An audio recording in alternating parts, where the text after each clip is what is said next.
Okay, class! Namiss nyo ba ako?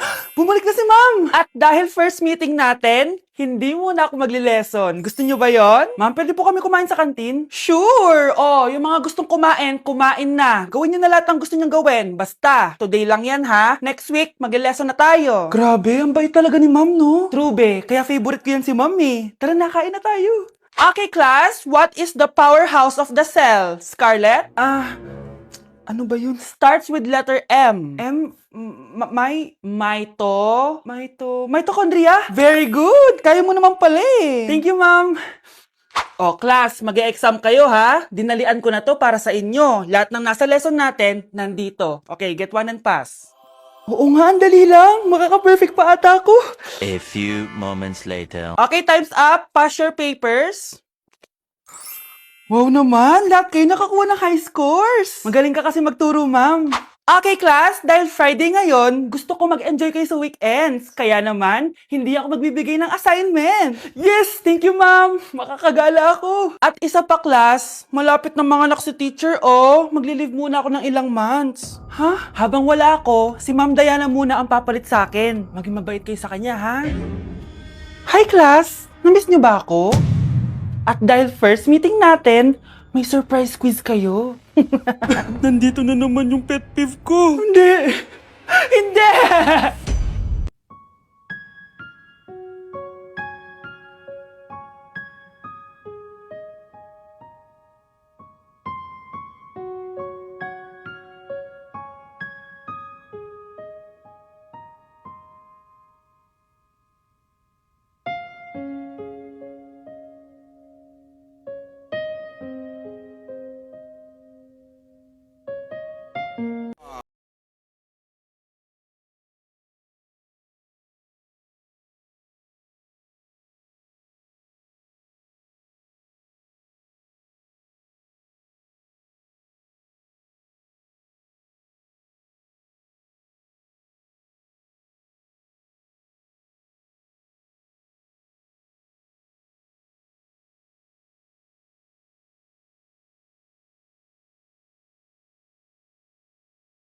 Manood ka na itong Cocomelon para malibang ka. Ah, sige po, Nay. Ang cute nila. Quack, quack, but only four little ducks came back. Cocomelon ba yun? No, bawal yan, bawal yan. Ang dede ay pribado, bawal ipakita to. Hindi na Anak, ano yung pinapanood mo, ha? Ah, Nay, eto na yung bagong Cocomelon. Ay, iba na pala yung Cocomelon ngayon. ang kwet ay pribado, bawal ipakita to. In fairness, educational siya, ha? Ang pepe ay pribado, bawal ipakita to. Hindi dapat. Good morning, class! Good mood si ma'am ngayon na. Sana good mood lang siya gang mamaya. Bago tayo mag-start, mag-pray muna tayo, okay? Sino gusto mag-lead? Di ako marunong niyan, ikaw na lang. Lalo na ako. Di nga ako sumisimba eh. Ah, wala. Pag walang pumunta sa harap, lahat kayo ia-absent ko! Bes, ikaw na lang. Ah, ma'am, ako na lang po. Madali naman pala kayo kausap eh. Okay, class. So, dito na nagtatapos sa lesson natin. Oh, may isang oras pa pala tayo eh. Sige na, i-dismiss ko na kayo. Yes! Be, tara gala tayo. Tara, be. Buti nilang talaga dinismiss tayo agad. Aba, excited? Uwing-uwi? Ayaw niyo siguro sa subject ko, no? Maghihintay kayo hanggang 4 p.m. dito! Walang uuwi! Grabe naman yung mood swing ni ma'am. Nakakainis. I love you too. Okay, class. Dahil good mood ako today, hindi tuloy ang quiz at lesson natin. Ay, salamat. Magagawa ko na yung assignment ko sa math. Bes, pakopya naman ako niyan. Aba, sino nagsabi sa inyo na pwede kayo gumawa ng assignment sa ibang subject, ha? Ah, ma'am. Talagang sinisira niyo mood ko, ha? Lahat kayo bagsak sa quiz! Excuse me, Ma'am Reyes? Bakit mo tinatakot ang mga anak ko? Ma'am, hindi sila matututo kung hindi ko sila tatakutin. Hindi mo kailangan takutin ng mga bata. Kausapin mo sila na maayos. Tama. Tayo ang pangalawa nilang magulang. Dapat maging safe sila sa atin. Gusto mo bang maalala ka nila sa mga pananakot mo? Facts, ma'am. Umayos ka na, ha? Kung ayaw mong isumbong kita sa principal. Deserve. The kind I wanna feel again. Oh God, I wanna feel again. Be, ano yun? Bakit sila nagkikiss? It must have been the wind. Ayoko talaga sa kanya. Bes, ayan siya oh, yung pet peeve mo. Hi! Panira ng araw. Okay, class, break time muna tayo. Hala, naiwan ko yung baon kong pagkain. Scarlett to, may sobra pa ako. Baka gutom ka na. Talaga? Bibigyan mo ko? Oo, ano ka ba? Gusto ko maging close tayo. Parang bumabait tong pet peeve ko ah. Hala, may quiz pala tayo. Bes, sabay tayo mag-review mamaya ha? Naku, sorry Bes. Kakain kasi kami ng jowa ko mamaya. Di mo ba kaya mag-isa? Ano ba yan? Ako na lang, sabay tayo mag-review. Tsaka, may reviewer din ako dito oh. Ayan na naman siya. Sure ka? Ako talaga gusto mo kasabay mag-review? Oo naman. Ba't naman hindi? Idol nga kita kasi ang talino mo eh. Sige na nga. Okay, class, para sa activity natin today, pili kayo ng partner nyo. Best, partner tayo ah. Sorry na best. Partner na kasi kami ng baby loves ko eh. Partner na kami ng baby loves ko eh. Tayo na lang yung partner, Scarlett. Ikaw na naman.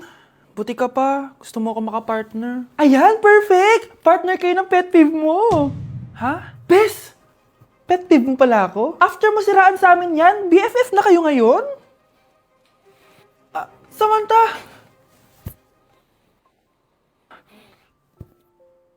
Samantha, magpapaliwanag ako. Oh, ba't nandito ka? Pet peeve mo ako, di ba? Umalis ka na. Oo, pet peeve kita. Dati. Kasi ang sungit mo sa akin eh. Tapos palagi mo ako iniinis. Alam mo kung bakit? Kasi gusto kita. Ha? Wala, never mind. Samantha!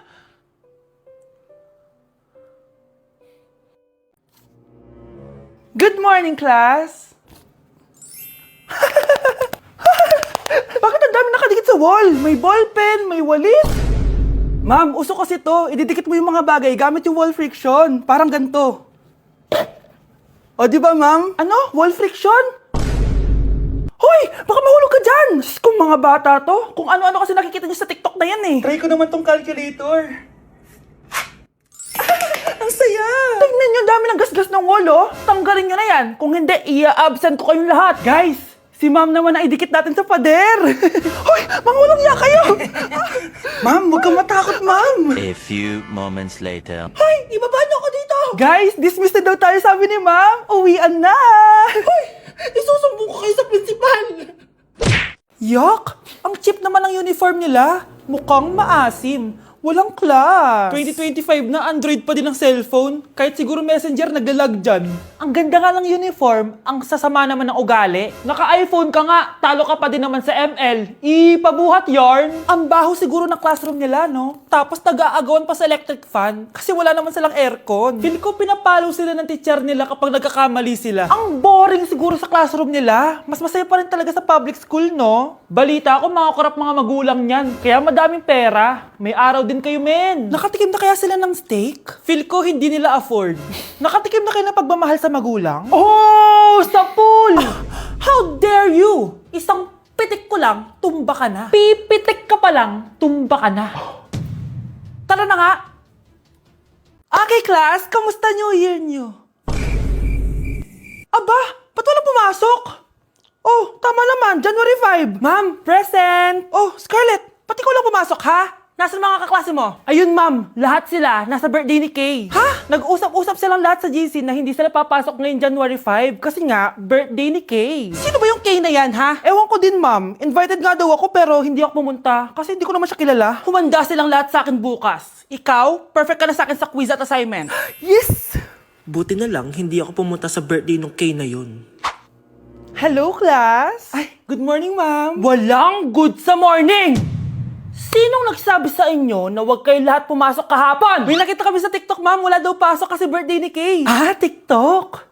Mas naniniwala kayo doon kesa sa akin? Nag-announce ba ako?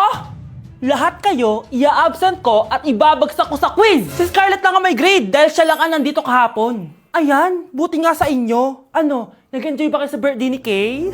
Birthday ni Kay! Birthday ni Kay! Eh di happy birthday! Sino ba kasi yung Kay na yan, ha? Ako, si Kay. Hala, nandyan na siya.